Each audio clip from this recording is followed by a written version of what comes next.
On a dusty road under the blistering Georgia sun, a millionaire's sleek Bentley sputtered to a stop, stranding him far from his world of wealth and power. A black woman, her hands stained with grease and her eyes sharp with know-how, pulled over to help. But when he caught sight of the simple, weathered ring on her finger, his heart froze. It was a ring he hadn't seen in 20 years, a ring that held secrets he thought were buried forever. Script. It was a swelteringly unbearable afternoon in rural Georgia, the kind where the air felt like it was pressing down on you, heavy and unforgiving. Marcus Langston, a man who'd built a real estate empire from nothing, was not used to being at the mercy of anything, not the weather, not people, and certainly not a car. But there he was, standing on the side of a cracked asphalt road, staring at the hood of his Bentley Continental, which had decided to betray him with a sickly sputter and a plume of smoke. Marcus, in his tailored suit, was out of place against the backdrop of endless fields and the occasional passing pickup truck. He was a man who solved problems with phone calls and contracts, not with his hands.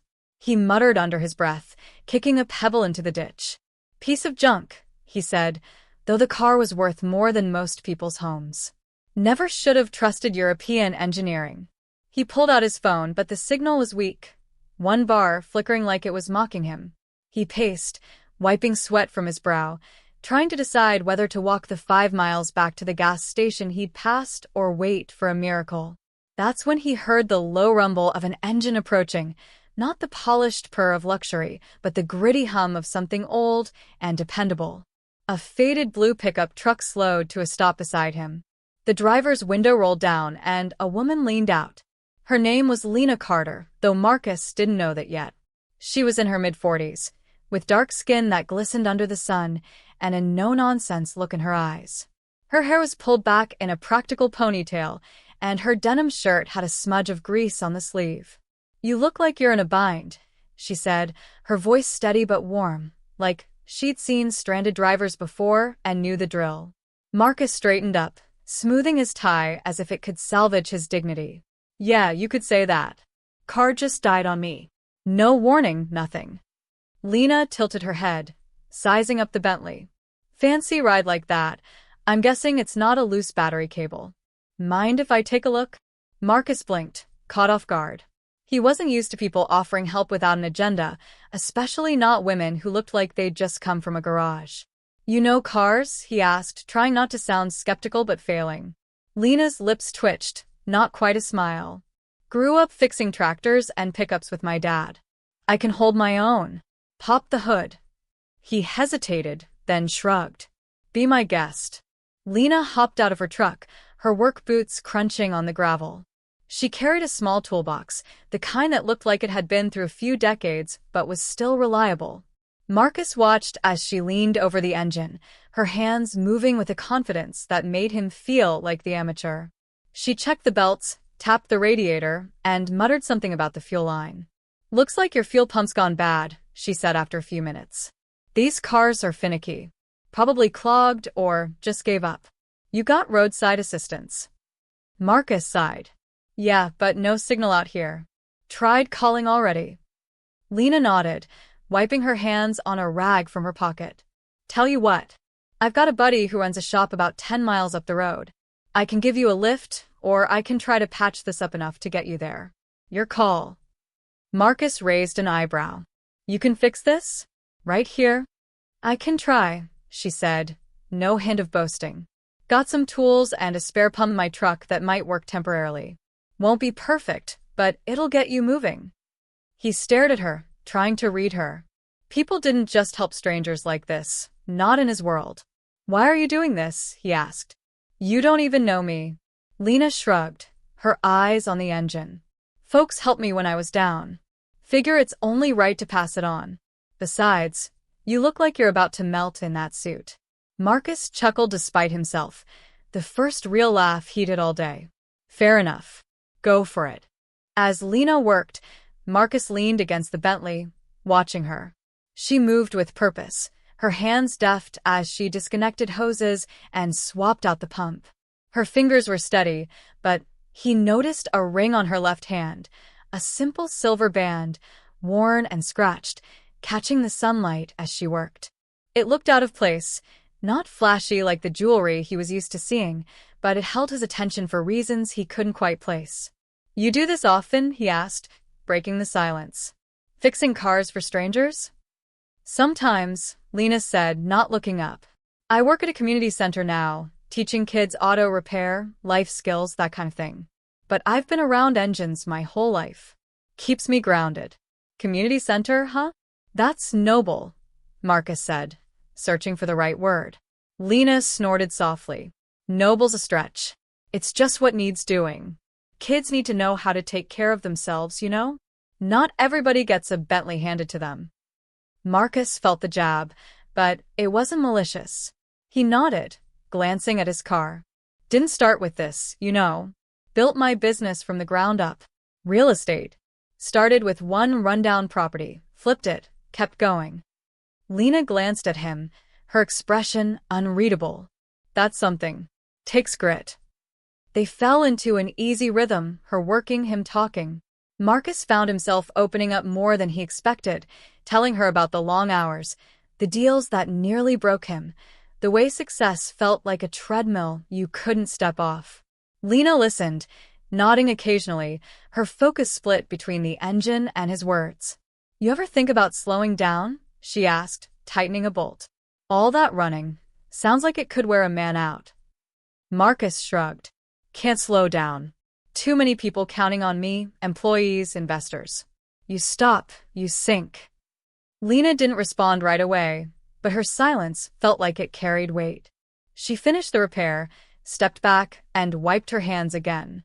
"Try starting it now." Marcus slid into the driver's seat, turned the key, and the Bentley roared to life, smoother than he expected. He let out a low whistle. "You're a miracle worker." "Nah," Lena said, packing up her tools. "Just know my way around a fuel pump. Get it checked at a proper shop soon, though. This is a Band-Aid." Marcus climbed out, pulling out his wallet. "Let me pay you for your time. Seriously, name your price." Lena waved him off. "Keep your money. Just do something kind for someone else when you get the chance." He frowned, not used to people turning down cash. "Come on, you saved me out here.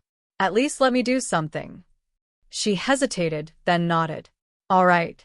If you're ever in Macon, stop by the Carter Community Center. We could use some support, supplies, donations, whatever you can spare." "Carter Community Center," he repeated. "Got it. I'll make it happen." As she turned to head back to her truck, the sunlight caught her ring again, and Marcus froze. The ring, it wasn't just any ring. The design, the way the silver was etched with a faint pattern of interlocking leaves, was unmistakable. He hadn't seen it in 20 years, not since he'd given it to someone he thought he'd never see again. "Hold on," he said, his voice tighter than he intended. "That ring. Where'd you get it?" Lena stopped, glancing at her hand. "This? Been in my family a long time." "Why?" Marcus's heart was pounding now, memories flooding back. "Can I see it? Please." She frowned but held out her hand. He leaned closer, studying the ring. It was the same one, he was sure of it. He'd bought it at a small jewelry shop in Atlanta, back when he was just a kid with big dreams and a girl he thought he'd spend his life with. Was it your mother's?" he asked, his voice barely above a whisper. Lena's eyes narrowed. "Yeah. My mom wore it every day until she passed. Said it was a gift from someone special." "How'd you know?" Marcus swallowed hard, his mind racing. "What was her name?" "Evelyn Carter," Lena said, her tone cautious now. "Why are you asking?" The name hit him like a freight train. Evelyn. The woman he'd loved when he was 22, before life pulled them apart. They'd been young, broke, and full of plans. He'd given her that ring as a promise, not of marriage, they were too practical for that, but of something real, something lasting. But then he'd moved to chase his career, and she'd stayed behind. They lost touch. He'd heard she'd had a daughter, but he never knew. "Evelyn," he repeated, his voice cracking. She was someone I knew. A long time ago." Lena's expression softened, but her eyes were sharp, searching his face. "You're Marcus Langston, aren't you?" He nodded, stunned. How'd you? She told me about you, Lena said, crossing her arms. Not much, but enough. Said you were ambitious, always chasing something bigger. She never resented you for leaving, you know. She was proud of you, even if it hurt. Marcus felt like the ground was shifting beneath him. I didn't know she had a daughter. I didn't know about you. Lena's jaw tightened, but her voice stayed steady. I was 5 when she told me about you. She kept that ring on her finger, said it reminded her of a time when she believed in big dreams. She raised me on her own, worked 2 jobs, made sure I had what I needed. That ring was her strength in a way. Marcus looked away, his throat tight. I never meant to. I thought she'd moved on. I thought she was better off without me. She did move on, Lena said, not unkindly. She built the life. But she never forgot you. And I guess, in a way, you never forgot her either. They stood there, the weight of 20 years hanging between them. Marcus wanted to say 1,000 things, apologies, explanations, regrets, but the words wouldn't come. Instead, he said, I'm sorry. For not being there. For not knowing. Lena shook her head. Don't be. She wouldn't have wanted that. She'd have wanted you to keep going, to do something good with what you've got. That's what she always told me. Do good where you can. Marcus nodded, his eyes on the ring again. That community center, it's named after her, isn't it? Yeah, Lena said.